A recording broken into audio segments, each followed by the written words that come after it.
Hello, y'all. How's it going? I'm already using my customer service voice.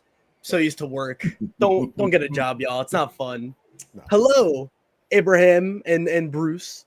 How are y'all doing What's today? going on, Will? Nothing much. Randy, he went MIA, missing in action. We had to call in the big guns, and who better than the Survivor Stock Watch crew? Jack Powell also couldn't make it, so it's just me today. Talking about the second to last episode of Survivor 47, which was a controversial episode. I think it's going to be. What? I think people are going to be very divided on this episode. I think people are sad that some players went home. I think we lost some really big characters this episode. And you already disagree, Abraham? Oh, I disagree as well. Oh, y'all both disagree. Did you enjoy the episode? I think we can start with that. Did you think this was just a good episode of Survivor? Do you think it's still hitting the right marks, the right notes, the right beats? Did you enjoy the outcome? Like, what were y'all's opinions on the episode? Starting off. You know what? It's funny, man. People want to see stuff, and then when they see it, they don't want it. Yeah. Look, you wanted action, you got it. You wanted betrayal, you got it. You wanted disappointment, you got it. You wanted pettiness, you got it. You wanted cockiness, you got it. I mean, you got everything in this episode. These 2 hours were worth it. And then no matter who goes home, you want to see a big Titan get knocked off. I did the prediction in the pre-show. I said, look, Genevieve's going to win. They're going to vote out either Sam or Teenie. Teenie's still surviving. I don't know how she's doing it, but she's still surviving. But hey, look, Genevieve won that immunity. I mean, we want that betrayal, and we got it. So whoever went home, we're at the end now. So whoever goes home goes. I'm gonna tell you real quick. I thoroughly enjoyed this episode. And the reason why I enjoyed it is because in watching the way they were playing and kind of reading through the edit, I was right with my predictions for the day.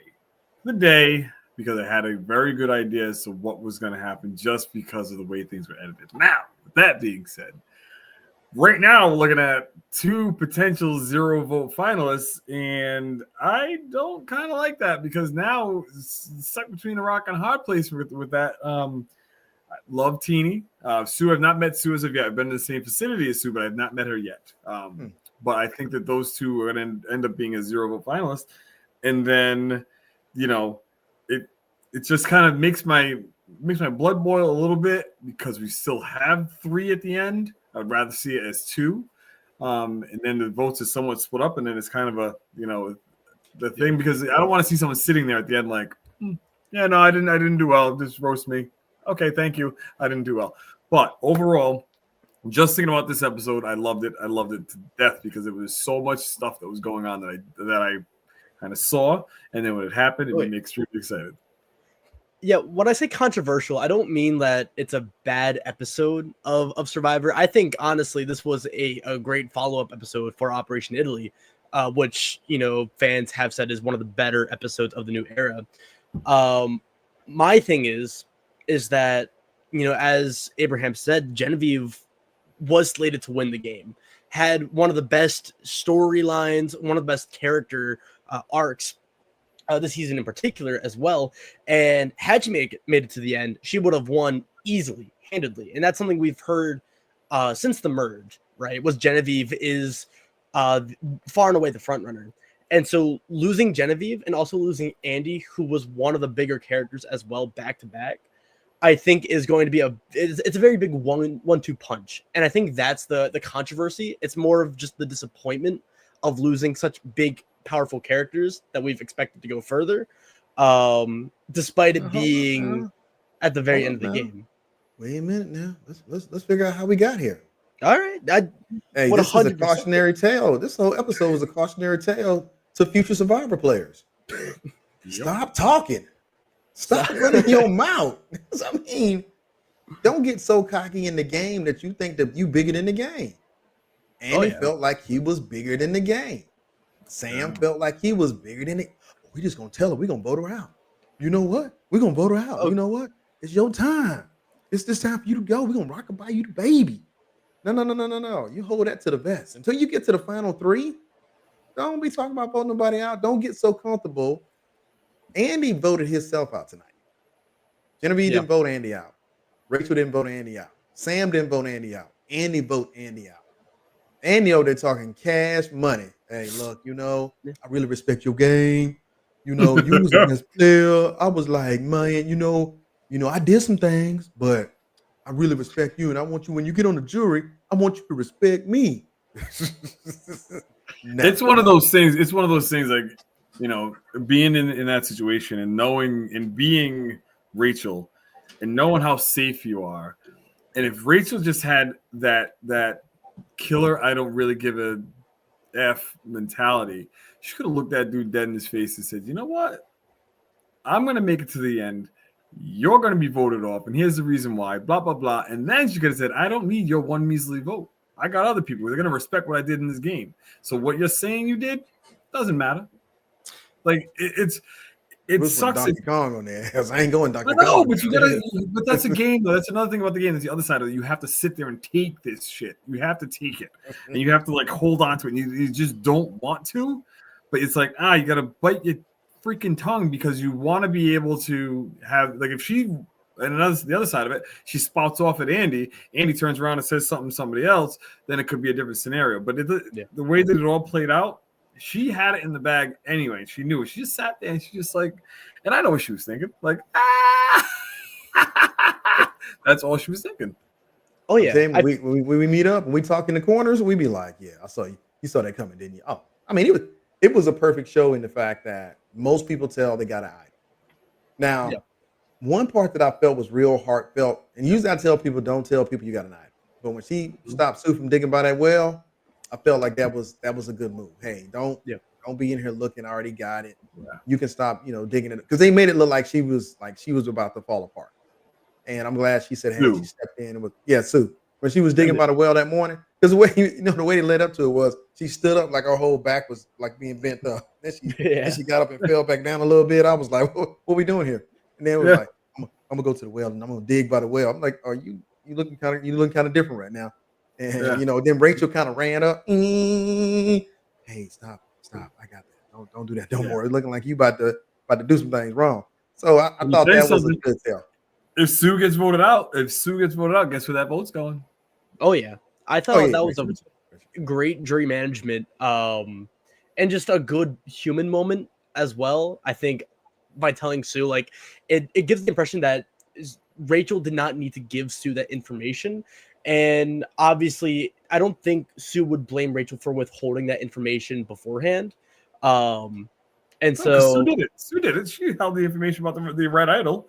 No. What I'm saying is, though, I feel like Sue wouldn't blame Rachel because, like, whenever someone gives information post haste, I feel like there's always an era of it's more like, oh, they only told me that after the fact. They only told me when they needed to tell me, not so much because they wanted to. Right. Yeah. And I feel like it was done in, I think the context where we saw it in was in the context. That says it was more than just, hey, I'm going to just tell you. She was like, hey, stop digging. Stop. She saw somebody that needed some help and say, hey, stop digging. I already got this. And like Bruce said earlier, there's only 2 winners of this season of Survivor that we can look at and be like, okay, you truly won the game. Only 2. The other 2, unfortunately, Sue has played a game of Survivor. Don't get me wrong. She's been in challenges. She's been competitive. She's been right there. Yep. Yeah. So, but she just didn't. This group didn't match up with her as far as her being a dominant player Survivor. Teeny just has been in the game. She hasn't been on the right side. She hasn't been on the wrong side. She's kind of been in the middle and just kind of just floating through. And she's what game? I'm sorry, I disagree with you. I gotta push back on that a little bit. No. This is Donkey Kong. This more playing Donkey Kong for real tonight, man. What's going on, bro? I mean, I'm feeling it today. She even said it tonight. Teeny said it tonight. I have been on the wrong side of everything. Yeah. Everything. And she started off on the right side. She started off when she was at her tribe. She started off, but voting it. Did she? When she was on the tribe, when they were on the tribe, she started on the right side. Because who did she vote out? She voted for Saul during the Aisha vote. My bad. I recant my statement, Bruce. She voted on Asha. Well, she voted Saul knowing Aisha was going. I think that was less of a she voted wrong, more she did it on purpose. But ever since then, she's been wrong about every move and plan, except for what the final 8 voting out like Gabe and Rome. You know, and so I feel like hold on, Will. Here's another thing before I forget, man. Let me point out to you, future Survivor players, and that includes you too, Will. Okay. Stop drinking on the show when they give you alcohol. Stop doing it. I am underage, Mr. Abraham. I can't drink anyways. You're gonna be of age by the time you go. Stop. Hey, look. Stop letting Jeff make y'all look like y'all crazy on that show and alcoholics. Oh man, stop drinking. There's any alcoholic, it's me. Look, yeah, what are you drinking, Bruce? I know what that concoction is, but for the viewers at home, vodka and some like pomegranate juice. Gotta stay healthy. That's healthy. That's healthy. That's a good healthy drink. Oh yeah, but I feel like Rachel's ability to withhold information and also give it away is also very evident at the start of the episode. Right, we get back from Tribal Council, and the Operation Italy group, along with Teeny, they go off into a corner. They start talking, and Teeny's trying so hard to like reintegrate herself into that group, which I also think is one of Teeny's big flaws this season. And then I'll get to that at a later point. But Rachel follows behind and listens to their conversation, which is something we don't really see often. It's a move mostly attributed to Tony Vlachos, I'd say, in Cagayan and Winners at War. Or Brad in Survivor 41 too. If you want to get some new era, Abe knows I'm a big fan of Brad.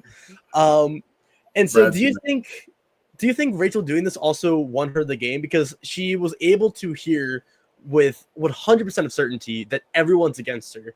She, I think, from this point knows she has to play the idol when she does, and I feel like it lights a fire under her to win the next 2 challenges. I feel like there's a small chance where if Rachel doesn't listen to that conversation, she can still get played, because I feel like she would be able to be lied to by Teeny. Teeny could go to Rachel and saying, hey, let's just vote Genevieve or let's vote Sam. And then Rachel doesn't feel like she has to play her idol. And then Rachel goes.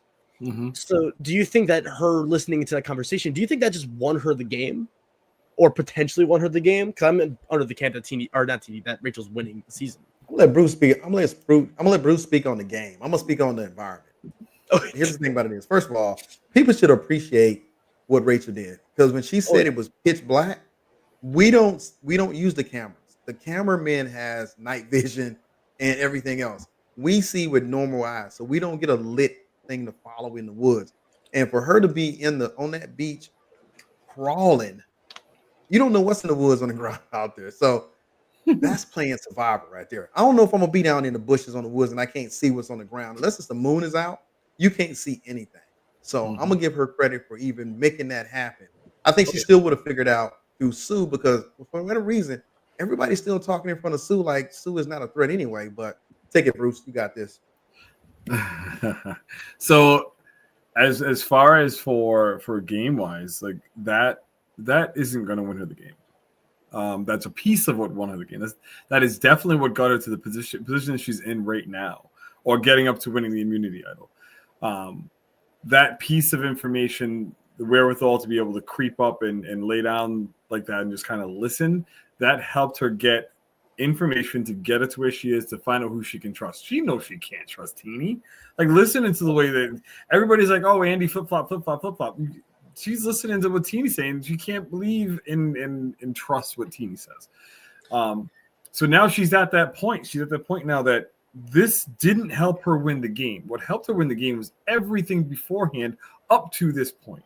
So you got to look at the whole culmination of everything. So when she's sitting there, and I'm really saying I can really see her at the final 3 and winning this game now.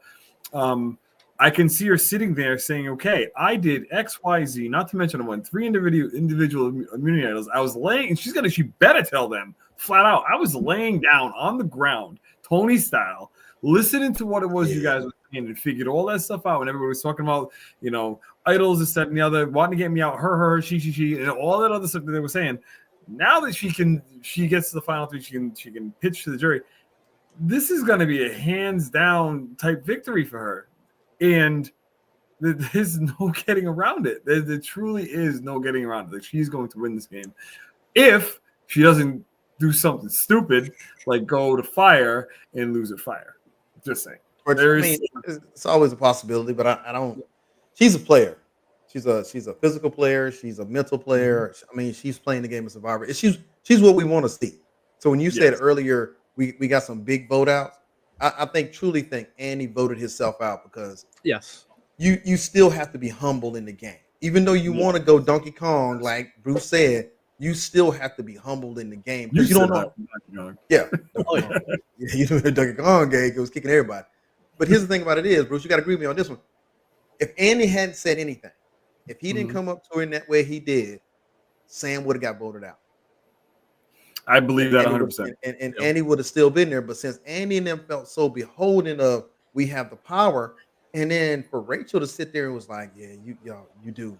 She knew good and well what was coming. Sue knew what was coming. And that's what we're looking for. We want to see. That was a good blind side. That's the blind side you want to see.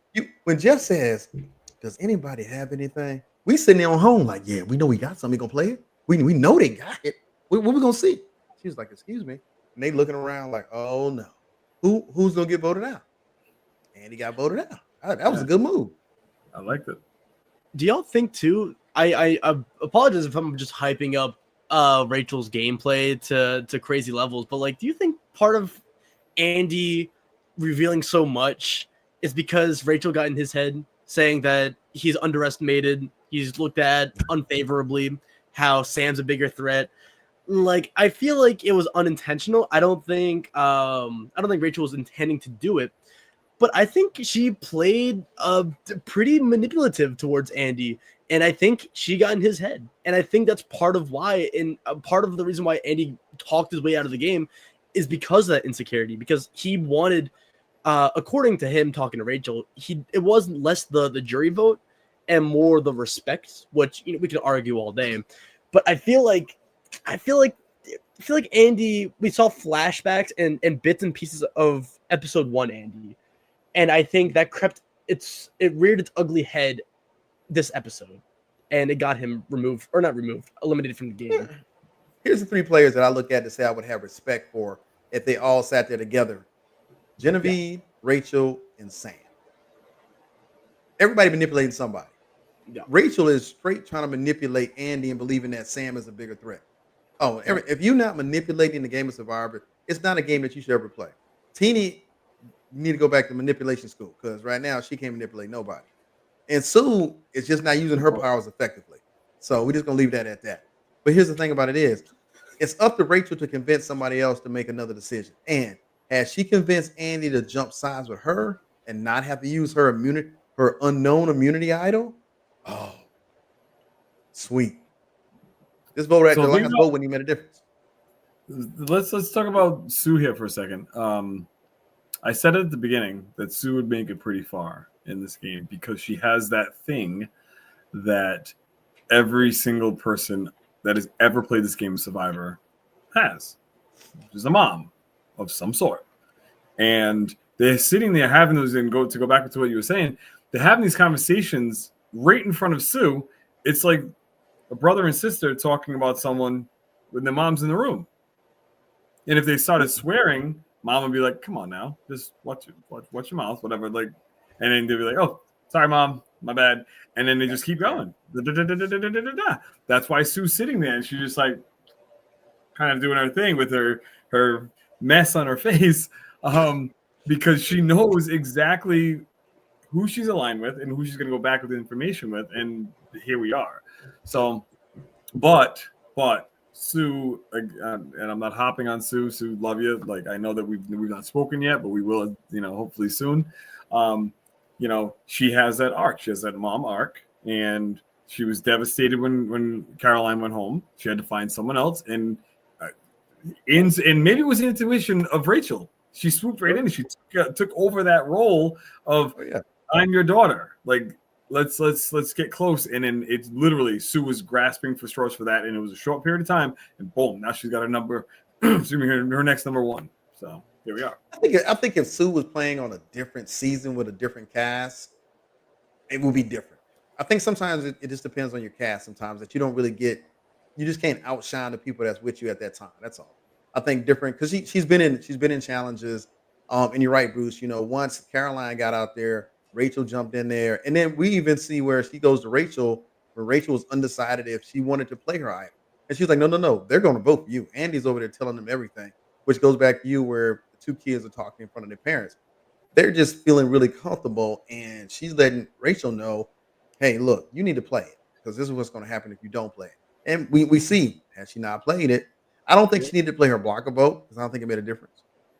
No. You wouldn't have to block his vote if you were already going to vote for him anyway. So you could have kept Did that. she have to use it though with 5 left? There was one more. 6. No, she had to use it. It was either that or maybe they were afraid of a vote split. I think following the heels of Operation Italy, which was a minority or a vote plurality, I don't think that's completely crazy. I do think it's unnecessary, but it's not the worst move to make, especially this round, especially with what happened. So I can give Rachel that pass, but I feel like not Rachel, but I feel like Sue also has shown to be a very loyal player. I feel like a lot of players in the game have seen her with another player. I think back on Tuku, it was with Gabe. And then once the merge hit, a lot of people associated her with Caroline. And a big part of Andy coming back to the Underdog Alliance was saying, hey, I want to break up that duo of Caroline and Sue. And I think that just opened the door a lot larger for Rachel to become Sue's number one. Because for a while, they were just allies in the Underdog Alliance. And I think Caroline going was worse for Operation Italy. I actually think getting out Sue might have been the correct play. Because I feel like Caroline is more susceptible to flip on someone. I don't see Sue flipping on Rachel at all. And that's the thing with older players. What about that part? Older players, and I'm trying to think back, like to someone that wasn't, but older players, we and I say we because I am an older player, we tend to be a little bit more loyal.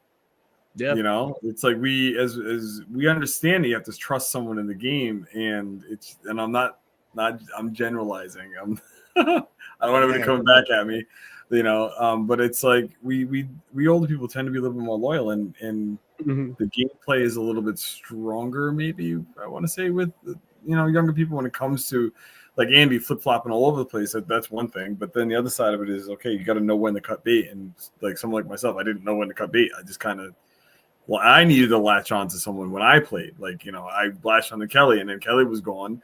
And I needed to find was trying to find someone to latch onto, and then I just unfortunately latched on to Emily, who I love dearly, but she's like, he has a plan, wrong plan, Bruce is gone. So that's kind of what we I think anyway we grasp as straws. Yeah, because Sierra was Sam's number one. He just repeats it. He's like, hey, look, he just never let you leave the fact that he had a game, and then when the merge happened and Sierra got voted out, they didn't have a game anymore. And he's actually been playing, in comparison, he's been playing a decent game. I'm not going to say he's been outplaying them, but he's been playing a very decent game. So if he ended up being in one of those seats, he does have a chance to win. But it would have to be a teeny Sue sitting next to him. And you'd be like, well, we definitely not going to give it to these two. So Sam is going to be that kind of winner. Not, hey, look, I don't care how you get to the W. If you get to the W that way, you win. But if we want to say that this episode wasn't a good episode, cliffhanger, nail biter, this was the episode right here. This is good. Oh, yeah. No, again, I think this was one of the best episodes. I kind of regret opening it with it's a controversial episode, but I think I've explained stick to guns. Hey, my bad. But yeah, no, I mean, I feel like it's less too loyal. Rome not getting drugged was controversial. That's what controversial. What? Rome, you please tell me you heard us talk about Rome when Rome was talking shit to Saul. That was the best clip ever. Both of us were like literally we would have dragged him through the woods. Like it just would have been like thumped him on every tree. I was like, what did HR tell us before the game started? I was like, oh. Sorry, Will. We all we back on track. The G and authorities had to go onto the set of Survivor because someone got arrested for whooping someone else's ass. I was like, what did they say in the contract? Can I get away? Hey, look, this is the funny part. The camera guy not gonna drop the camera to help him. And you know the guy that was helping him is not gonna stop it. So by the time I got there, I'd have been on it. I'd have been drugging him in the water. To relive that again. That's nice. Okay, well, we back, man. Love your own. We back. All right, now we're back. Sorry for being so confused. I don't do my homework ever. Failed middle school, so you know that's why I look to Survivor to be my education. Anywho, some bad examples, guys. I feel like Rome being on the season felt like 3 seasons ago. I feel like so much has happened between Rome food and this episode. I feel like there's been many chapters where the first chapter was all about Rome, which is kind of a running theme now. I feel like with every season of New Era Survivor, like 46 is about Banu. Season 45 it was about what's the tribe? Hey, look, he got his hand up. You got to worry about that. You got his hand up. You got to worry about that. About Bruce. You can talk. You can talk, Bruce. It was all about me being annoying as shit. It was about Bruce. Hating my guts. That's what it was about. But it was also about Reba. But it was, my feet showed up way too much on the television. I mean, you got. I tell you about the same thing. You got the before the merge and after the merge. Now, if your tribe gets decimated going into the merge, nobody can tell that part of your story. So you have to be ready to play after the merge and start playing the game of Survivor, especially when they start doing jury selection. You know, before you're trying to survive and get there. Oh yeah, but like Sue is the only one on her tribe, and if she didn't play that idol because she had to, we'd have never known she had the idol. Everybody that she knew got voted out already, and they didn't say anything. So by her playing at the very end, which I was like, I'll just keep it in my pocket. I wouldn't even played it. It didn't make a difference. Nobody voted for it anyway. Yeah, I feel like her idol play is extremely flashy. It reminds me of, oddly enough, Dr. Mike in Heroes, Healers, Hustlers, who at the final 6 or 5 stands up and he's like, Probst, I don't need this. And he throws his idol into the fire. And then it cuts to the jury who just kind of look at him. And it cuts to the rest of the cast just looking at Dr. Mike. And I feel like that's kind of what happened this episode twice. It first happened when Andy spoke. He's like, I flipped on Caroline. I was the mastermind. And the jury looked furious. They did not look happy or pleased with that outcome. And then later on, Sue plays her idol. And then everyone's just like, oh, that's okay. I will say, I give props to Sam for hyping up that idol play to Sue. Because if Sam makes final tribal council, I feel like Sue would remember that. Sue would be like, hey, I played my. You don't think Sue would appreciate what Sam did? Why are you hyping somebody up that they didn't do nothing? I mean, what's the hype for? But even still, like Sam saying something to her, even though it didn't mean diddly squat. Sam saying something to her, and then literally it's going to be a day and a half later, 2 days later, that the winner of Survivor is going to be crowned. So if Sue's on the jury.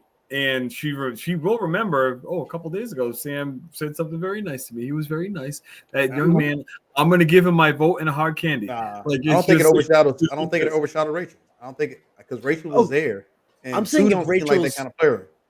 I'm saying if she was going to vote for him, not she's gonna, but if she was going to vote for Sam, that would be her thing that would propel her to vote for Sam.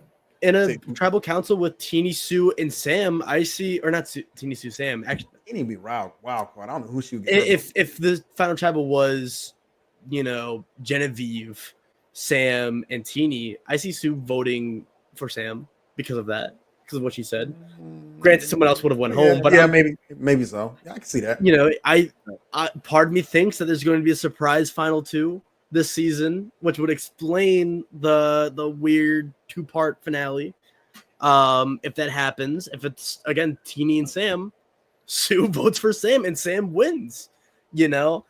And if Rachel's out of the picture, Sam to me would be the most logical. Yeah. Look, I look at the game always when you're voting for the winner is, do they meet the criteria? Outwit, outplay, outlast. Period. That's the criteria. Quit trying to be petty about stuff or mad about stuff. This is the game. If you meet the criteria and you did a good job at it, guess what? You got more votes. I'm not looking at it from a different perspective because that's the game and that's what we play for. Sam, you outwitted. You was an underdog. You played through. You outlasted.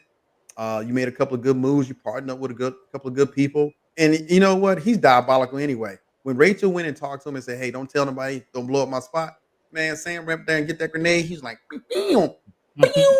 I was like, I'd have voted him out right then, but she didn't. So at the end of the game, guess what? He played the game very good. So if and here's the thing, it's the hard part about it is we want to see competitors at the end, but competitors don't make it because guess what? We want to vote you out. That's what happened to Genevieve. We would love to see Rachel and Genevieve in the last final four. Oh, that'd have been epic because it's the build up for it. But Bruce, as a player, do you really want to see Genevieve on the other side? No, I'm voting you out. No, as a player, as someone that actually sat in the jury and voted for someone that, could have potentially won, which was Austin. The votes were split between Austin and D. There were conversations at Ponderosa about this one did this one did that. I don't care if that one did this. Like, I don't like them. I don't care if that one did this. I don't like her. If she makes it, I don't like her. If she comes, I hope she gets. I'm not. I hope she gets voted out because I don't like her. She didn't do shit in the game. Blah blah blah. I don't like her. That's happening every single day. Now, mind you, you get back from tribal. Actually, you know what? No, you just got voted off. You get on the boat, you make your way to tribal, you see all the people that are sitting there in Ponderosa, you get all kisses, hugs, you get some tears in your face, you sit down, you eat a meal that you haven't eaten in so long, and all of a sudden, if they're respectful, they're not going to ask you any questions unless you bring it up or whatever have you. Like, you know what I'm saying? That there is an unwritten rule that's there. Some people abide by it, some people don't, but there is an unwritten rule because you need to be able to process what's going on because it's a long time to process it. When you wake up the next morning, you're not allowed to not process it anymore. Like, there are questions being thrown at you, this, that, and the other. And no matter what, when you're going through that, your opinion of someone is going to be shifted, and or the opinion of someone that is already in Ponderosa that's been voted out of the game, their opinion is being formulated more so because their thought of the game is only their thought of the game. What actually happened in the game is not even close to what their thought is 90% of the time. So I really do think that we're gonna be pleasantly surprised. And like I said, no spoilers. I have no idea, but I think we'll be pleasantly surprised at the end of this game on who wins. But it's also going to be a kind of I knew it type thing.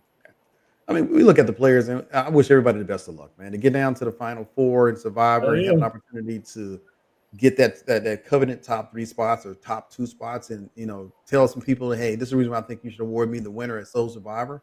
I don't take anything from him. I don't take anything from Sue. I don't take anything from Teeny.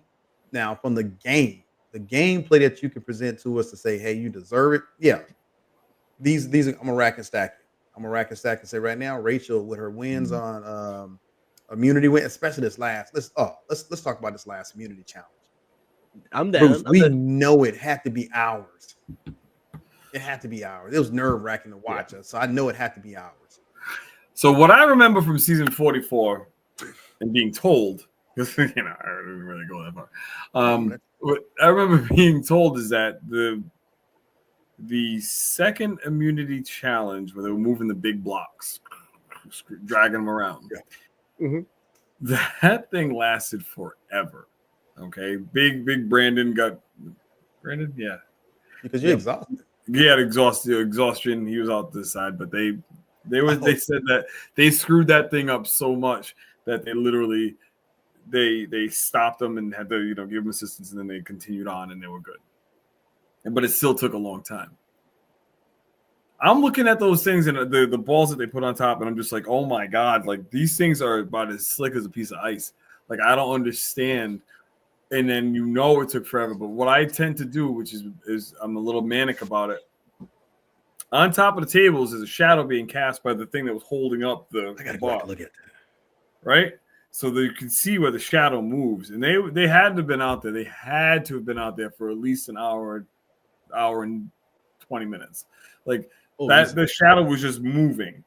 And it was they probably did the challenge like around 11 o'clock in the morning. So they started off around 11 and probably ended a little after 12 because you can kind of see, and then the shadow's gone a little bit because it's like almost directly overhead. So I look at those things and it's just it It sucked. Like, it had to have sucked to be doing that thing. It's so frustrated and it's constantly moving, constantly twisting. Oh my God, look, I would have been so pissed. I would have been so pissed. I was looking at their body language and they just looked like they was just frustrated. They was just Defeated. like, I cannot figure out how to get these balls up there. So the remainder of them just couldn't get it right because they never showed Andy. they showed Teeny once or twice. Sam, I don't even think he was in that episode. They only focused on Genevieve and Rachel because they the only one really making progress. They're always making progress. The rest of them was like, I think Sue was still in the water. Yeah. I think she went the other way. But it was a hell of a challenge. I mean, if you're going to win immunity, those are the type of challenges you want to win immunity on, and especially when you need it. I mean, Rachel back to the wall. She'd have been voted out. That should have been the last one. But hey, think about something. If I understand it correctly, you know the thing with the ball going around. That's motion. Yeah, that's not happening this time. Oh, you're right because he said fire. So wait a minute, how did they get the fire? How do they get the fire? They got to do something. They got to do immunity challenge to say who's going to fire. Oh, that's right. It's the last three. Yeah, so it's got to be another immunity challenge. I think that's going to be the one you catch the ball. Usually that's the last one anyway. All right. So sorry, I'm getting out of myself. It's all good. And then they determine who's going to go for fire. They have been changing the final challenge as well. Like the last one, it wasn't the one with the crate or with the little maze that you put the balls in, you have to catch them. Oh yeah. It was the puzzle, and then you have to like keep that eye on the ball. Survivor loves their balls. As it's rolling down the hill. I forgot what 43, 42, and 41 and 44 were, but I'm sure they're all similar or different. But yeah, no, I feel like there's a point in this challenge, a part in this challenge that I think is really riveting to watch. It's right when Genevieve's giant stack falls, and you just see her look defeated. I feel like you can tell that she just lost the game right then and there, and that she was going to the jury. And the only thing she really had left was her Hail Mary, which it was pretty obvious that Sam was going to leak and reveal that information to stay in the game. So even then, I feel like Genevieve knew that she was cooked the second her stack fell, and the second that Rachel had her last ball. I can agree with that. Let me tell you some future Survivor players. Let me tell you, future Survivor players. Yes. Die with the lie. Die with the lie. Take that lie with you to the end. Man, it's fake? No, it's real. But you can take your chances. You can go ahead and get your chances on this right here. But I'm not gonna be like, oh yeah, it's fake. No, it's real. Yeah, take your chances. He's jealous. Sam's jealous. That's the reason why. That's why I said that. He's jealous. We got it together. He saw me get it. He's lying to you. We're trying to get her conscious right now. No. I'll win, I'll play, I'll last. Stick to the rules. She should have said, you know what? If I was Sam and I was in a hot seat, I would say the same thing.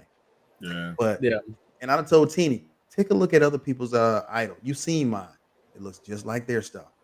Because I mean, Sue's like, I don't believe it. So you still got that paint on your hand from last time. Stop playing. You know, I went out there.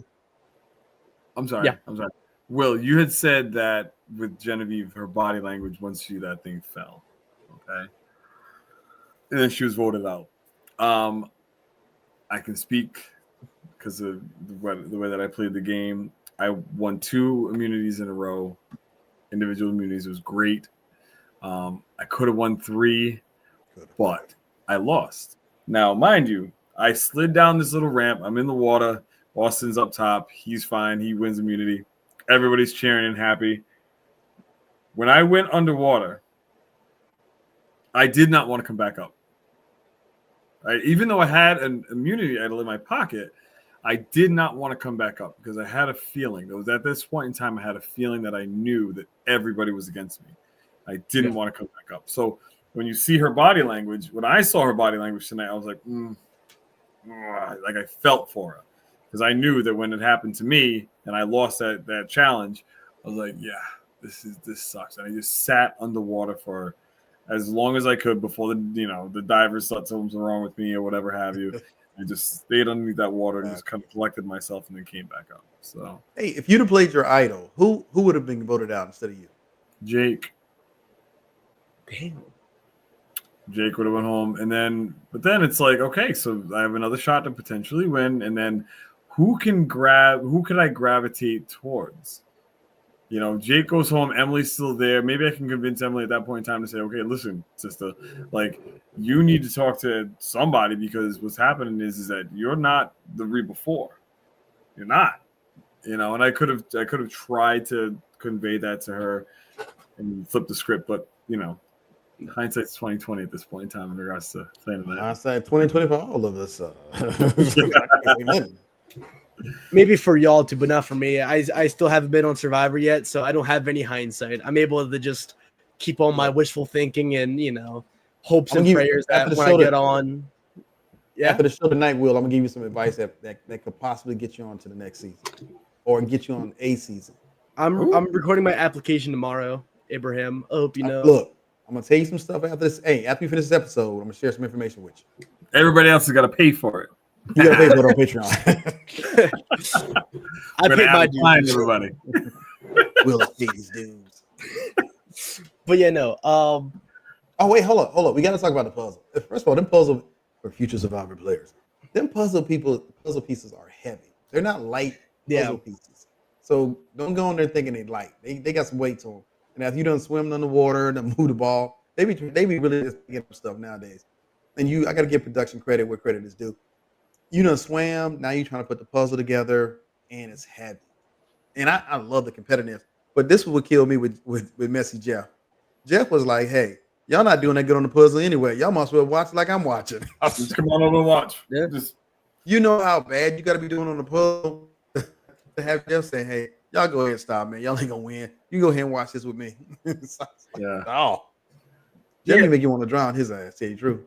Did they even do like that bad at the puzzle, or was Genevieve and Rachel just doing that good? Because Genevieve and Rachel were doing that good. Because Probe said at the end, like, no one's ever did the puzzle as quickly as Genevieve. So I kind of feel bad for like Sam and Teeny and Sue, because I don't think they were poor. I think they just got outmatched easily. And they had 3 pieces, and they had like 10. I was like, you might as well go and watch too.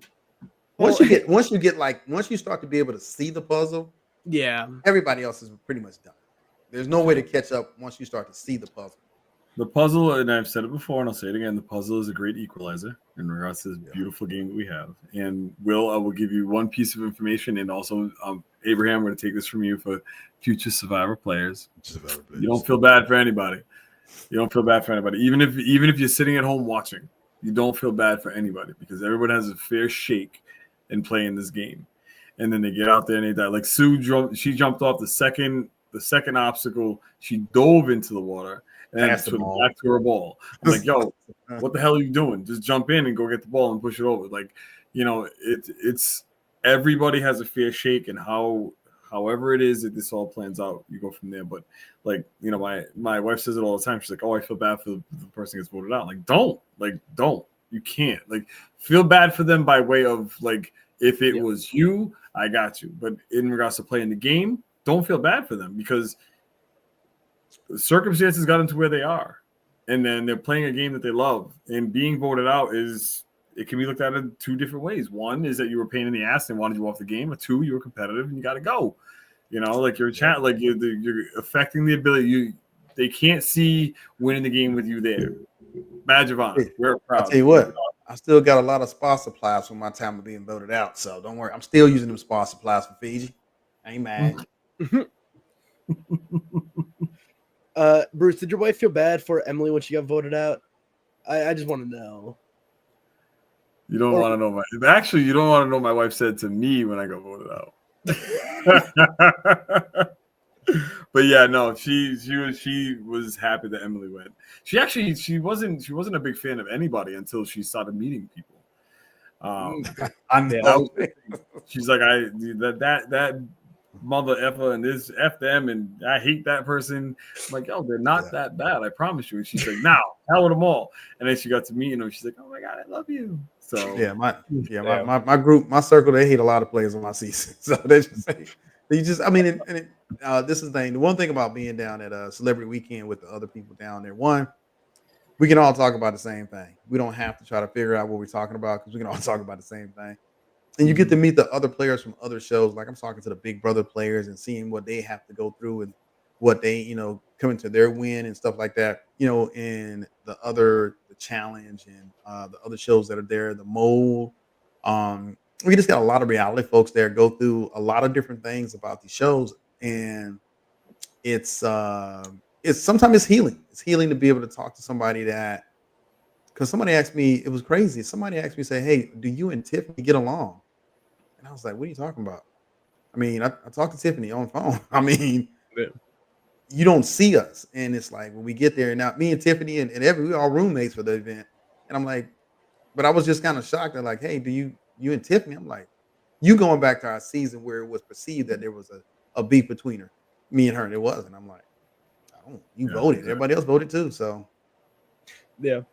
That's always important to keep in mind as we're watching, because social media nowadays is a little rough. I'm fortunate enough to be a complete nobody on the internet, so no one's ever tweeting at me about anything terrible. But I feel like the last few seasons, there's been players who just get a little too much hate. they Like get some last hate. season had Venus. I feel like this season, Teeny's been getting a lot of flack on social media, especially after the last two episodes, as poor as their gameplay has been. And while I disagree with, I think every choice they've ever made in the game, um, outside of voting for Rome in episode 9 or whatever, I feel like hate is unwarranted. And like your wife, Bruce, I feel like if people actually met the players behind the television screen, then maybe we'd all be getting along a little bit better, especially on this holiday season. You know what's crazy is we don't do social media. Them keyboard bandits. Anybody worry about them? Here's the thing. Keyboard kids. Yeah, behind them keyboards. Here's the thing about it is, and I tell we were talking about this too, is we're regular people, Yeah. and when you meet us in person, don't perceive us to be the snippet that you saw on TV. Mhm. And I think some people don't know how to separate the two. They think that, hey, that person you don't see on TV, because that person on TV is in Fiji. They're not eating. They're on an island. They're playing the game. They're not who they really are. They're a part of who they are, but they're not really that person. And you got to understand when you meet them, you're meeting the person, not the person that played Survivor, because they're no longer playing Survivor. So when you talk to them, be like, hey, how you doing? Because it's a lot of people out there that Mm-hmm. Mhm. on them keyboards, they want to say a lot of vicious stuff. And I'm like, you don't even know the person. You just looking at the game. It's like, it's not. Here's the thing about it is, I talked so much trash on the chair about Survivor people. I was on that couch talking big noise until I got to that island. I was like, oh shit. I didn't think some of the things that I thought were incorrect. And I found out that when I got there, that correction was quick and fast. Mhm. You remember, And the you funny- remember that first night? You remember that first night you had to sleep? It wasn't inside. I was like, hold Yeah. up, man. I ain't never seen that coming. The thing is that also, and not to belabor this too much, but I even to this day I still get people. I still have people to this day that talk about me, and it's yes, it was a year ago, but they're like, oh well, he was on the show, 44 for 10 minutes, and then thinks he's a superstar. Like, come on, man, shut up. Like, Yeah. you're an idiot. You are And I true. actually, I went back to the first episode when I said that, like, oh, so I'm BSing, but people are just so in their own feelings, and everybody has their own thing that they project. And when they project that on somebody else, if it's of malice, I'm coming at you. I'm not gonna hold back. But if you're just saying something, funny offhand, whatever, I'm like, yeah, I'll just let it go because I'll never hear from you again, and whatever, I'll never see you, whatever. But there are just some people that just don't. They have to respect the idea of this is a human being and it's just a show. It's a reality show. There's no script. But when you're sitting there like you're watching a show that is scripted, these people will hate on someone that's on a scripted show. So it's like you can't please everybody. Just go out there and be yourself. And I tell people, and whenever I talk to people before they go on the show, while they're on the show, and I speak to them or whatever, or if it's just finishing up. My biggest thing is I say, don't go on the internet. Don't do it. Don't read anything. Don't read the comments. Help the comments. Wait until you can build up something that's just inside of you, and then you can go forward and read whatever and laugh at it. You know what's crazy is I'm with Bruce because I just sent Genevieve a message, and I read a message I had sent to her before I think when the season just started, I said, "Hey, look, enjoy the adventure and don't worry about the noise of the people on the internet." And I was like, I look back and I was like, yeah, because I mean, it's a lot of noise. I didn't pay attention to it because I just didn't know it was there. But it was a lot of noise and people, man. But we love the game. I love the Yeah. gameplay. I love the puzzles. I love the deceit. I mean, we're looking at Survivor. I want to see somebody that survived. And I'm gonna say it again.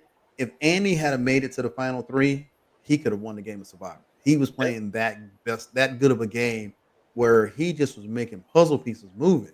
He just got again for future Survivor players. Don't deal your cards before somebody else. Hold them close to your chest. Hold them close. Hey, because if he never said anything, he wouldn't have got voted out. We'd have saw something different. I don't think he could have beat Rachel at all, but we would have saw something different, and Sam would have been gone. Now Sam don't eat fruit, so I don't really know if I can trust a guy that don't eat fruit. So I don't, he probably gonna be cool in person, but he's a good dude. He's a good dude. I don't know. I feel like a picky eater. That's not something you fake on TV. That's not a Survivor personality. That is fruit. There's a lot of Sam. different fruits. How also did they take it out of context, Will? You know what I'm saying? Like how much out of context was that taken? I'm sure there's like a lot of context. I'm sure Sam is very reasonable. He probably had 90% of fruit that ever existed, except for some obvious ones like kiwi and heirloom tomatoes. But you know what? It's all love. They said it. They said, "What kind of tomatoes, man?" Heirloom. Bougie as all get out, man. Quit playing. I thought it was kind of interesting where Sam says doing a reward challenge. Said, "Hey, don't take me. I'm good." But here's what I thought was funny. He said, "My stomach already messed up." Let me say, future Survivor players, stop eating at the sanctuary. It's gonna kill y'all. Man, don't do it. No, that dude can't. No. I had 2 meals at the sanctuary. So you telling me after 15 days, a slice of chocolate cake is gonna do you justice? No, see, you're thinking the auction. No. They had cheesecake with the steak. They had steak, potatoes, and cheesecake. Yeah, so they always have something sweet. We had cheesecake. It was good. How'd they work out for you? Just fine. It messes with some people different ways.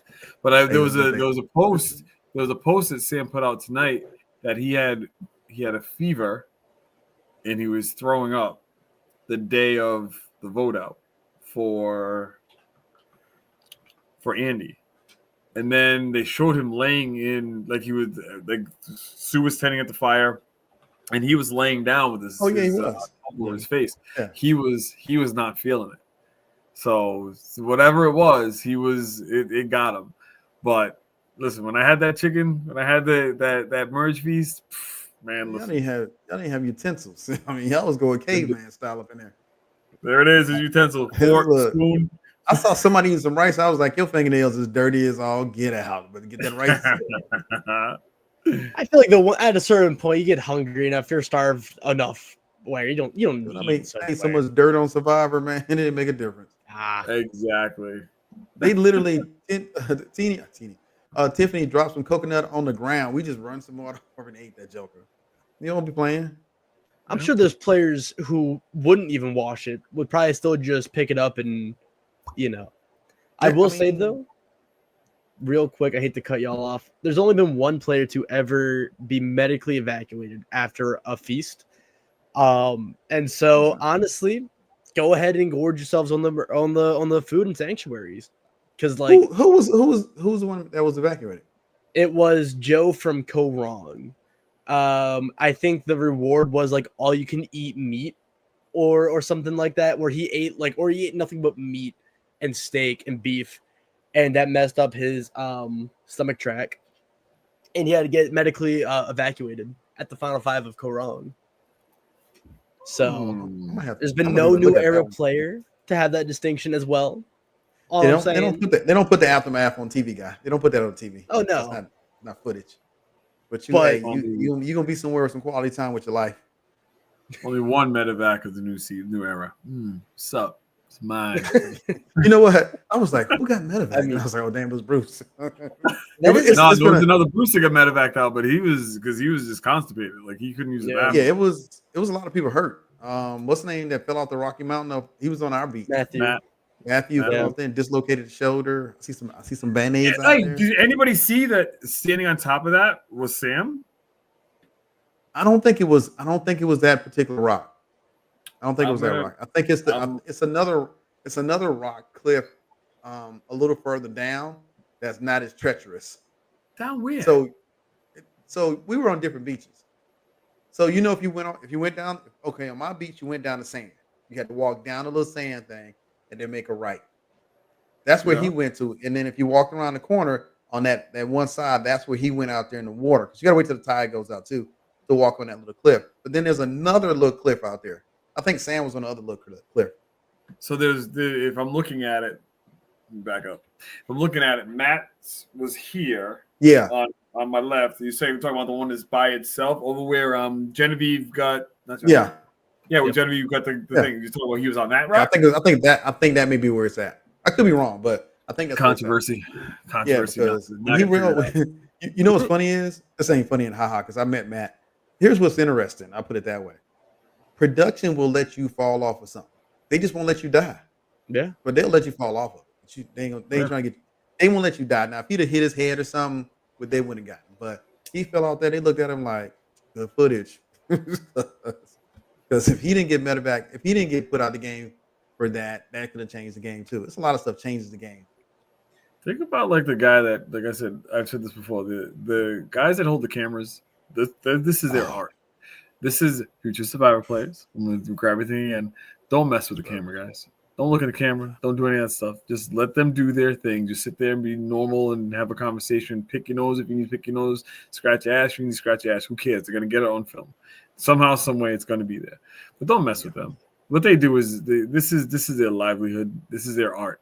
And when they're serious about their art too. Like I got stories, but they're serious about their art. Oh yeah. What about about like try to smoke them out? Hey, we did try to smoke them out. We quick found a lot of fire. glances? Like you ever see The Shining where Jack Torrance would like make quick glances to the camera, like halfway through the movie, to creep the viewers out? I feel like we need a player to do something like that, or get like a Jim from The Office to use the camera, kind of like how Caroline did it. Teeny did it when Rome was about to be dragged to the woods. Oh yeah, She was like, Y'all gonna save him? You kind of you forget that there at some point they just kind of blend in with the the background. To me, I was like, yeah, I don't have time to try to evade the camera and do other stuff. So I was like, I'm just gonna roll with it. yeah, that's fair. Yeah. Yeah.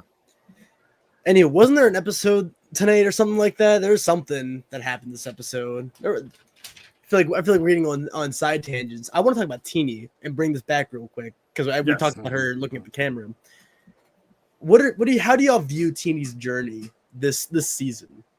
To be as fair as possible, because I feel like Teeny is also hello, Jason. Yes, that is Bruce from 45. What up? You might not recognize him, but that's also Abraham from 41, and I'm Will from Survivor 51 as well. But there you go, Will. That's how you do it right there. Yeah, exactly. The three Survivor legends, the three Survivor first boots right here, guys. If you want to as far as for what you're asking about Teeny's interesting because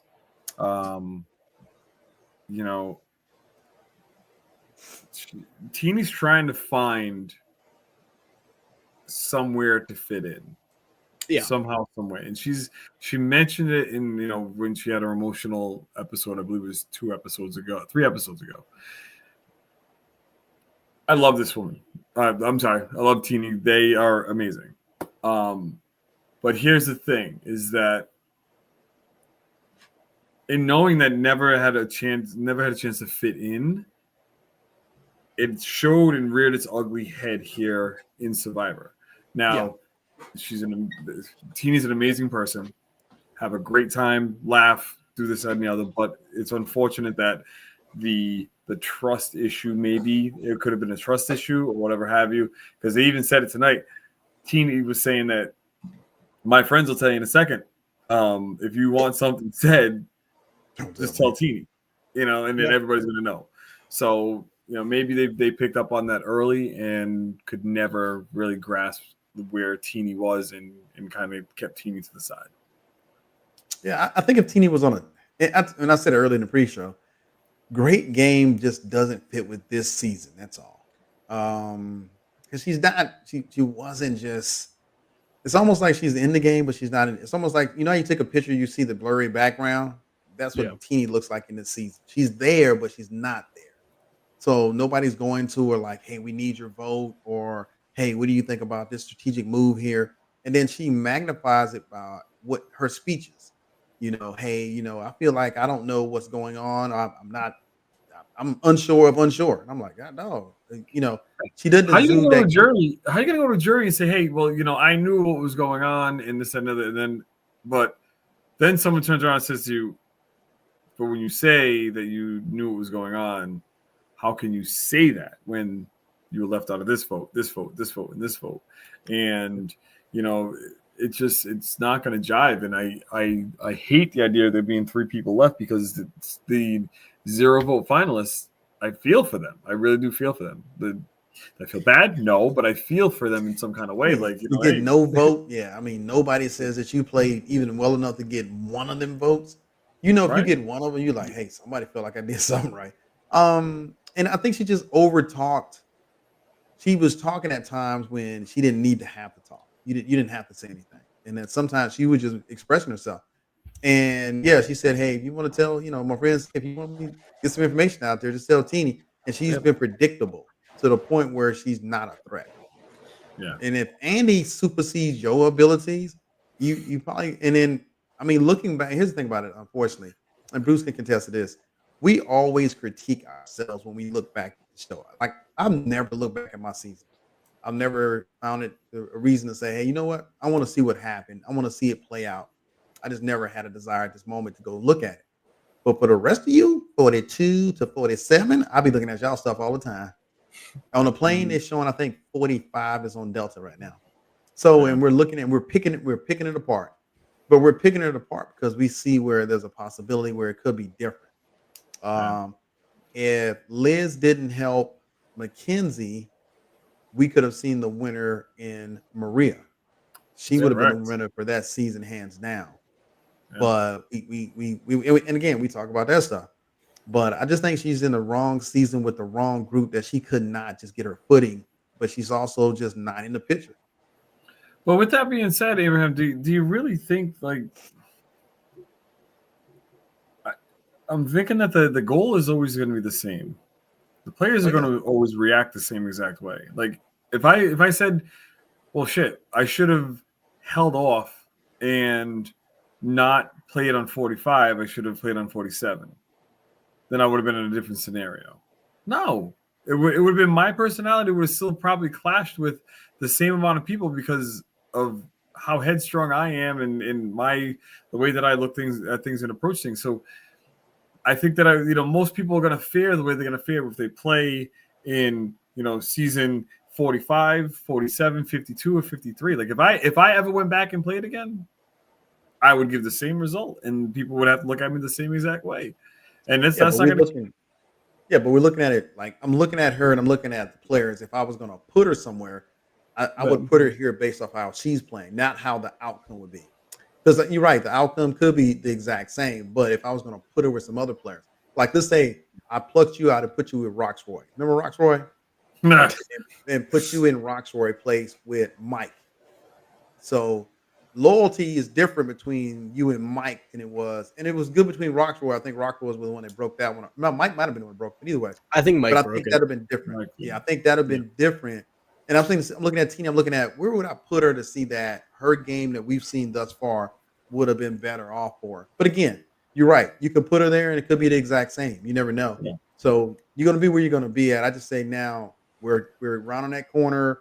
We got one more episode to go. And she just there's no way for her to do anything. Even if you vote Rachel out or you knock Rachel out in fire, that you can convince a jury that you deserve to win compared to whoever's left. And if Sam is left, Sam gets it. If Rachel's left, Rachel gets it. The other two, you're just there for the ride to the end. That's right. The reason why I ask is because I feel like, and Bruce, I'm interested to hear your perspective on this because you've played with them. But I look at Teeny the same way I look at Jake from 45. I feel like they both have a lot of big similarities with one another. I think the one thing about Teeny that I do respect 100% is that Teeny at no point has ever given up in the game. I feel like she's constantly on the outside of votes. She's constantly on the outs. Nothing has ever gone her way. And she just wakes up the next day and is like, hey, I want to do something different.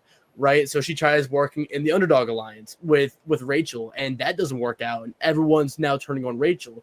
And so Teeny's like, hey, I want to vote out Rachel now.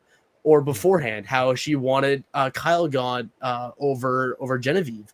And that reminds me of Jake in a certain way, because I feel like Jake also was constantly on the outs, constantly on the bottom, but constantly wanted a power change, a power shift.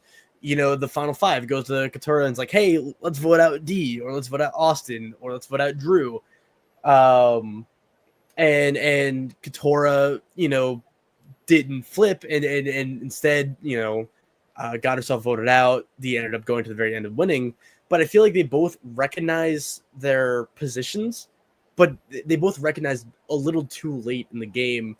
And so I'm wondering how what's different with Teeny this season, because I feel like Jake, in terms of fan reception, was a very popular and positive character in 45. Jake was a fan favorite, right? Teeny is not. And I feel like they both have their uglier moments where, you know, Jake was breaking challenges, Teeny was, you know, yelling at Sam. So am I missing something? Is there something different between Teeny and Jake, or is that just a similarity that not a lot of people are picking up on? So, excuse me. It's a very quick game. It's 26 days, and from what I can speak about Jake, love Jake to death. Jake, if you're on, you know I do. I'm about to break you over the coals a little bit. Jake was very, very, very sporadic. At the beginning. And then when that happened at the beginning, and it continued on and continued on, you watch some of the tribals and you're like, Jake, you know, fucking spit it out, bro. What are you trying to say? And then he comes back to you and he says, you know, you're sitting there talking to him about, Jake, this is the best thing that's going to happen. Like, let's make this happen. And there are other people that are talking about it. Okay. And then he goes a different direction because he wants to make his own moves in the game.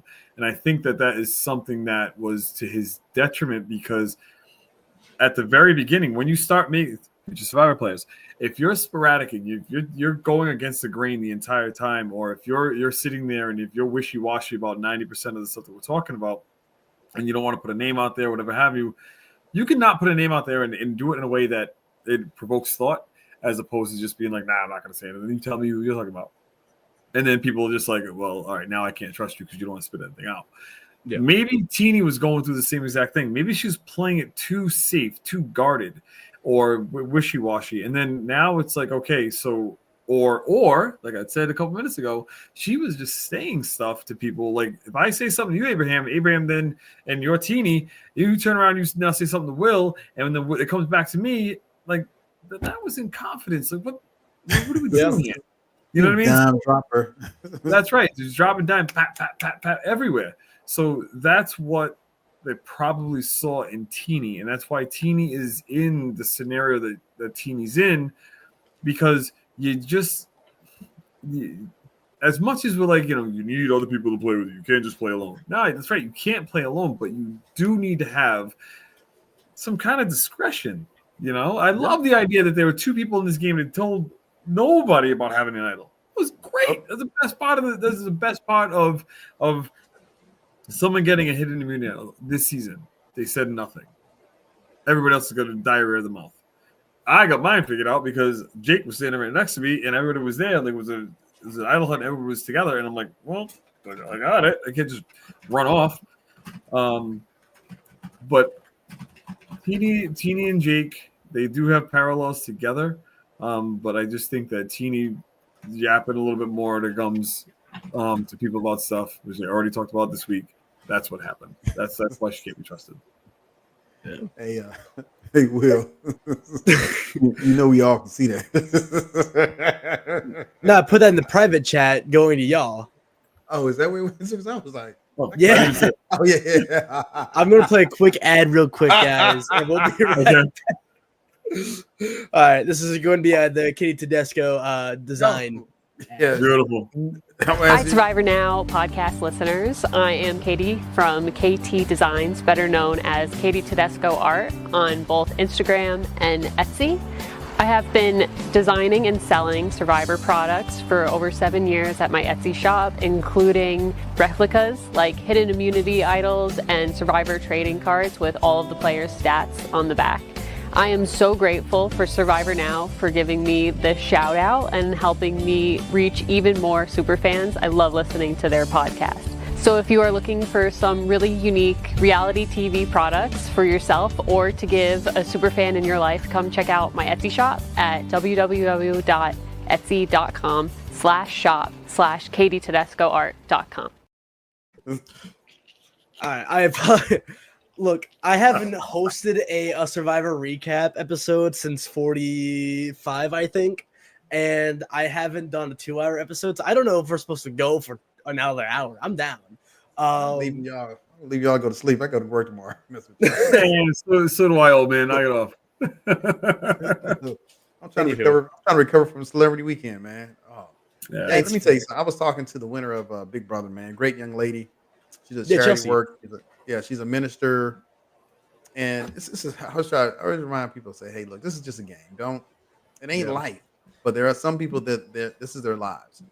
This is what they live for. And she was just tell me how the amount of death threats she got when she won. Yeah. I'm like, yeah, it's a game, y'all. It's not real life. And sometimes people take it like it's real life. So just remember now, we may be over here talking about our fellow players, and we will meet them in the future. And say, hey, look, we're just commenting on your game. I'm not talking about who they are as people. This is a great young lady. She was on a podcast I was a part of last week. Even when we I reach out to the players before the season starts. Say, hey, enjoy the season and enjoy the adventure. It's a 2-part adventure. One, filming the show, and then when you get back to the world and they air the show. And it's when you're filming, it's just y'all. It's just y'all enjoying each other.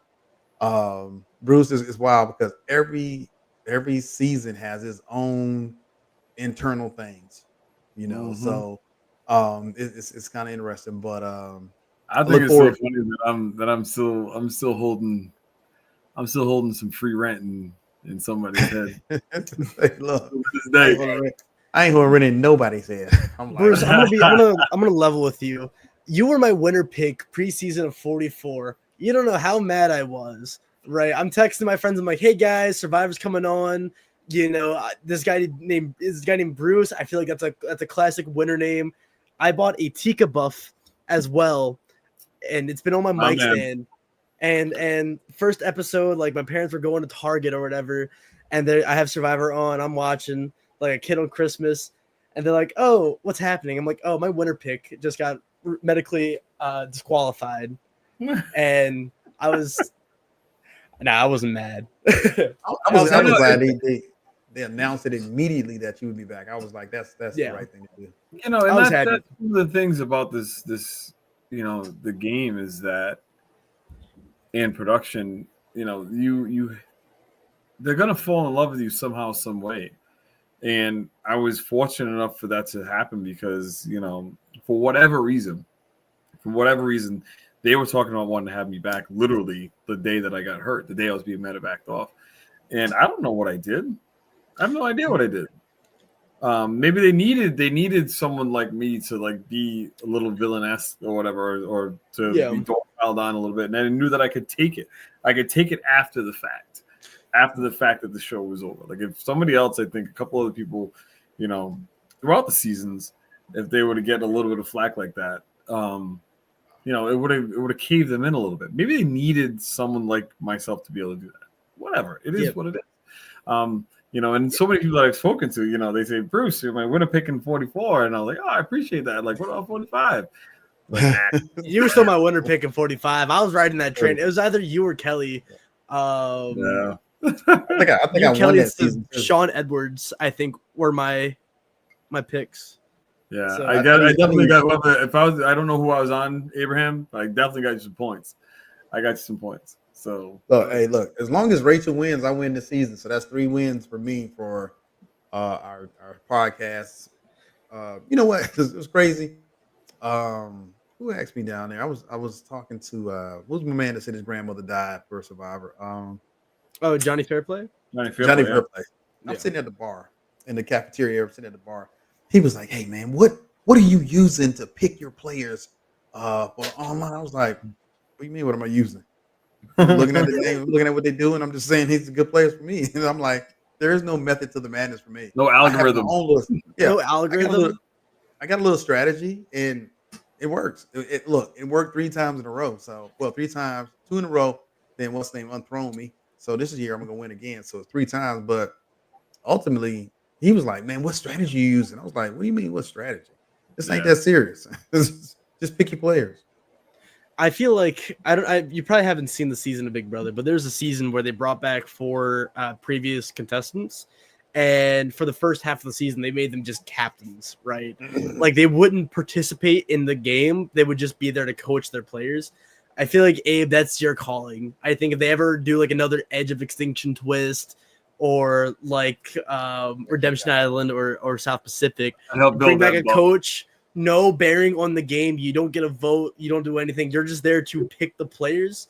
You know, you get them all in. You'd be like, hey, let me tell you something. Look, Pick a good player.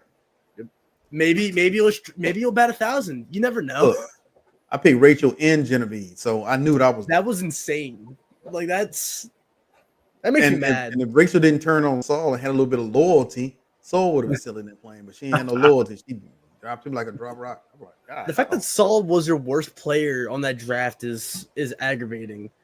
But Bruce, thinking about let's it, see what yours was. You ain't got any players left? No, I'm done. I've been done. The last person was Kyle. no. My draft would have been cooked. I would have picked like Rachel first, and then I had JT. JT, I was like, yes, this is gonna be amazing. Then he opened his mouth. I'm like, shit. Let me see here. No. Where's oh yeah. But Bruce, What I are you think I gonna know say? why they brought you back. I think because you played a good foil character to certain players. Yeah, you got it. I think they Man. had you in mind to be the aggravator, be the villain. I think you were supposed to be the foil to Carolyn, I think, in 44. Because whenever she would argue with Jam Jam about like Jam Jam like wanting to take control or take power, I feel like you would have elevated that. I feel like y'all would have clashed some way somehow. And then I think Carolyn got replaced by Katora in 44. I don't think they had y'all arguing in mind. Yeah, I met Carolyn in person. I doubt it.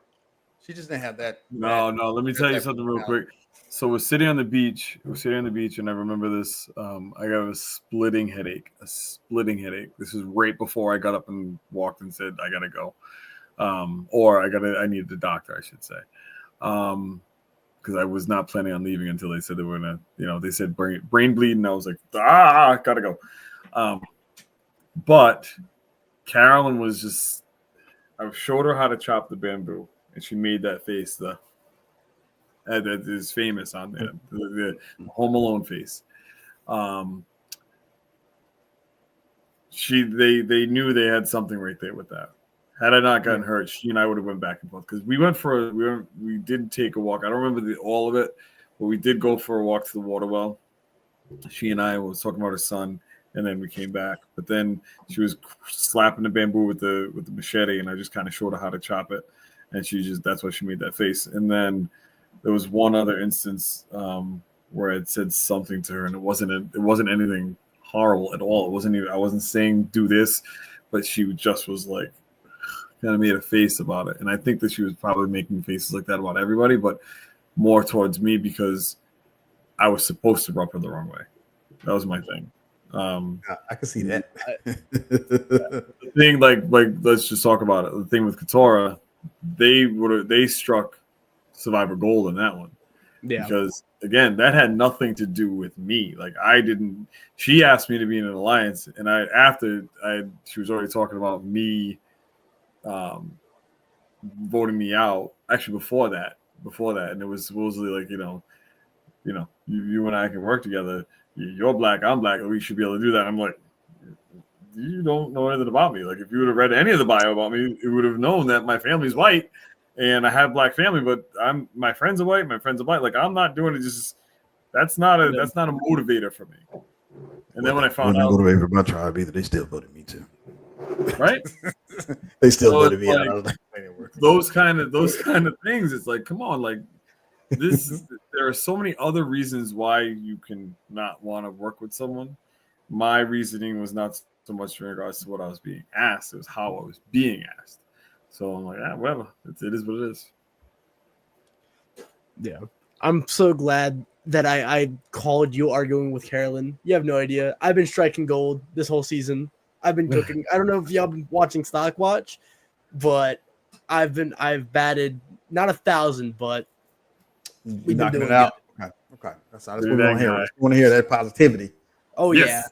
It's that positivity that's going to carry my application tomorrow. Let me tell you. Look, I'm about to give you a gem. I'm about to give you a gem. A gem. I'm excited. A I'm excited. gem. I'm excited. Sorry, folks. You're gonna have to, pay a little bit of money to No, get Yeah, that. you know, Let me say, look, off of go back in off of time to season Survivor 46. 41 and talk to Randy Bruce, and then stick around for 5 years or however long. Hey, hanging out with season 46 was so much fun this weekend. I'd like to give a shout out to Jim, Maria, Kevin, Tevin. Who else is there? We just had a good time, man. Just hanging out, laughing, joking about stuff, man. Great cast. And that's one of the best things about Survivor, man. You meet a family. Yeah, it's a little dysfunctional. Let's not lie about that part. But for the ones that are not super dysfunctional, we all have a good time together when we get together. It's going to be a lot of fun this Wednesday coming up. I'm going to be in New York. Oh, Abraham's going to be in New York as well. To be together with these cast of characters and all the other people that are going to be there from other reality shows and at the Bryson Wen event. There is nothing like it, and as much as there's a good number of people that shy away from Survivor now, but it still is a family and it's fun to be embraced by the family. So now, I'm gonna say this is probably the most excited group I've ever seen. When Bruce's season was coming up and he was standing next to Austin, I think Jake was next to him, Victoria was somewhere around. And I didn't know the full cast. And when they showed the promo, y'all went crazy. Yeah, man. It's like, this is us. And I knew a fan was standing next to me. He was like, he was like, wait a minute.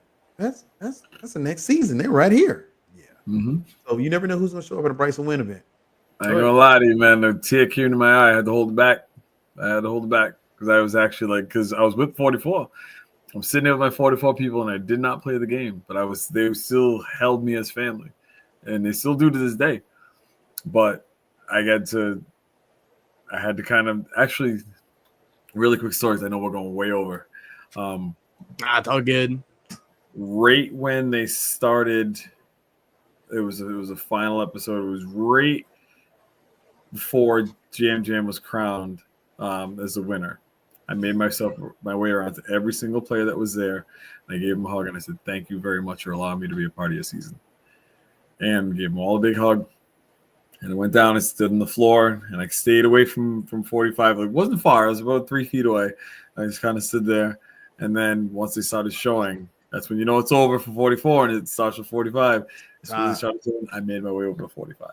It's kind of one of those things, but that was a very, very, very good night. That was a good. It's exciting to see y'all, man. It's exciting to see the new season and see the players and see that excitement. Unfortunately, 44, 41, 42, we're a different group.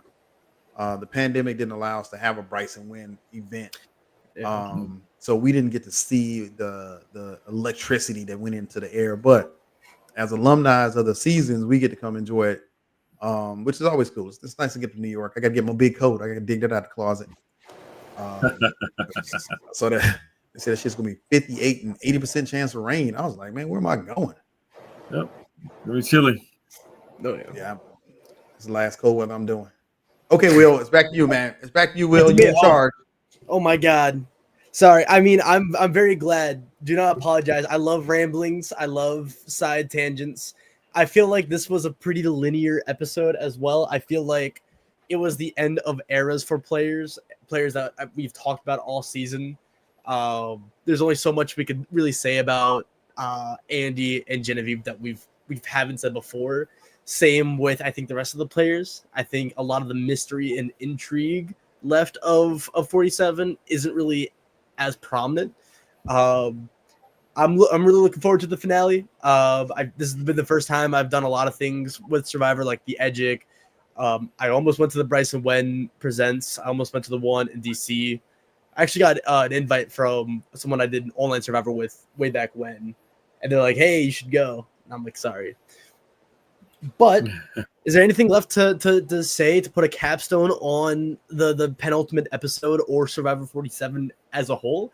Because the next time Randy comes back to y'all, next time we really come back as a group, the season's over. Like there's nothing left to say about 47. So this is the last.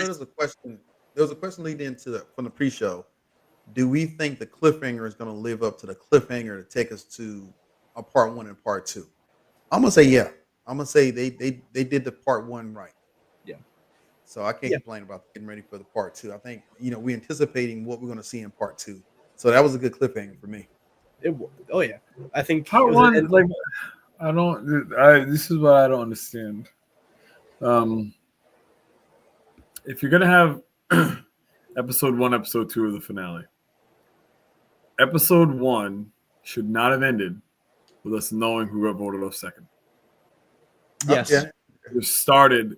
I agree. Episode 2 with that, like a to be continued kind of thing. That right there is going to drive people nuts and make them Especially, like, oh my God. You know what I'm saying?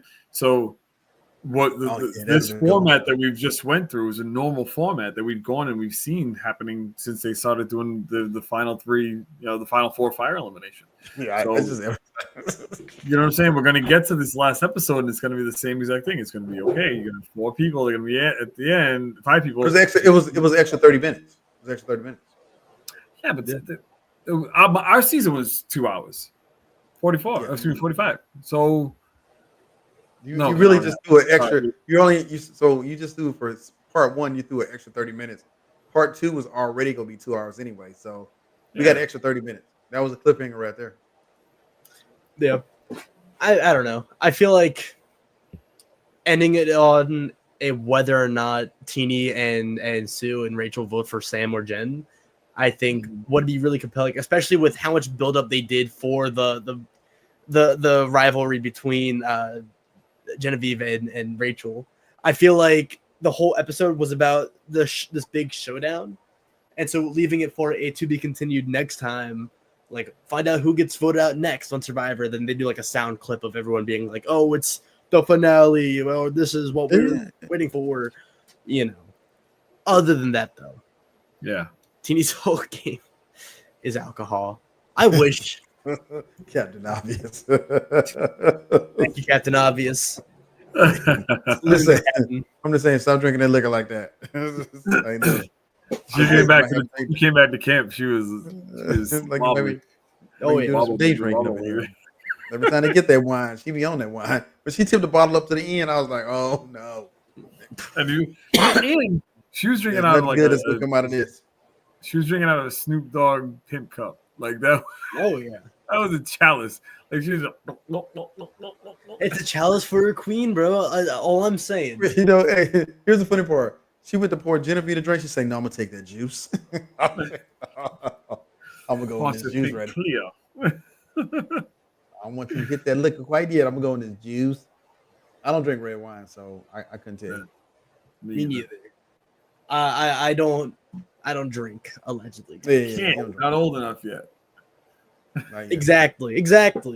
Maybe if I was in Fiji, even though they don't adhere to Fijian laws with underage drinking, as evident as Will in MVGX. Third world country, I think it's like 12. Yeah, I don't think I had to question drinking age for quite some time now, so I don't worry about that part. Anywho. Like last time that happened. Yeah. Anywho, shave your beard. I concur with that. You should join the beardless group with me and Bruce.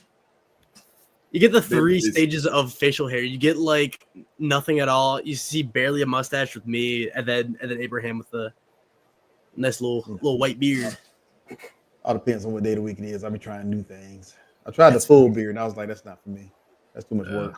I would love to see that. I'd like to see a picture, please. That's Anywho. that's a lot of work. That's a lot of work, a lot of maintenance. I'm like, I'm good. That's like a day-to-day job. I barely want to trim this up sometime. Yeah, I tried it out once, so I might shave it off next season. I might just cut it back off. You should. But don't tell Randy this. Let's leave it as a surprise. Like Survivor 48 episode 1 premiere. Randy's excited in his podcaster voice. Like, what's going on, guys? Another season of Survivor. I feel like that's a Randyism right there. love it. Or like, he does that dramatic pause too. Like, what is happening, guys? You got it good, man. I mean, that's a good one. That's why he's an actor. That's why he's an actor. He said Randy got a pause in his voice.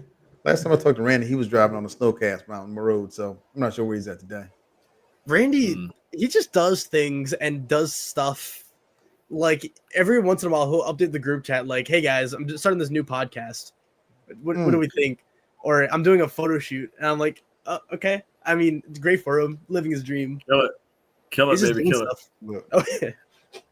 look, if y'all hit me that invisible ink one more time this season, I'll be trying to get that ink. Don't resist the invisible. This was the first episode I saw live. I'm not gonna lie. Every other episode I saw after the fact. So I appreciate the invisible text. Who? Kyra was why did they teeny vote Sam? Oh, that was the last. That's the last. Yeah. Wait a minute, Will right here. I'm saying stock watch. You know, you're on the visible ink too. Bruce don't want no comment. I don't listen. I'm not on it. I'm not on the group. Yeah, Is that by choice? I never asked. Nah, I asked to be on. There was originally. Randy's gonna have to fix that someday. Oh, you're right. That's man. fair. You marked the second person who's not in the group chat. R.I.P. Ollie as well. Well, the reason why Ollie can't be it because Ollie lives in another country. Yeah, it charges us like 60 cents a message or something like that. It's like some crazy Ridiculousness. Gotta do WhatsApp. That's it. Yeah, we should do WhatsApp. I feel like It won't. Captain Will, this has been a great season. I concur, Captain Obvious. I think there's a lot of things I haven't really touched upon.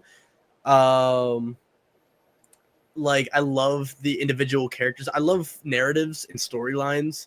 I love when characters are more introspective.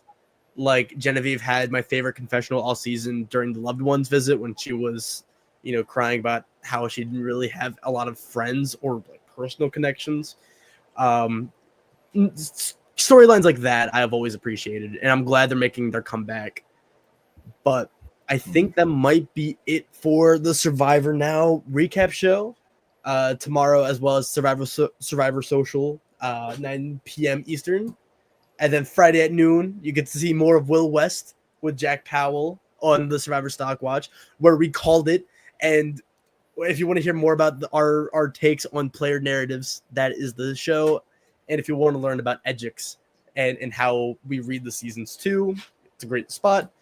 And then Saturday at 3 p.m. Eastern Standard Time, we have got something for you as well, which has some of the best Survivor Now people, like Phil, who finds my Instagram comments on random reels and posts and responds.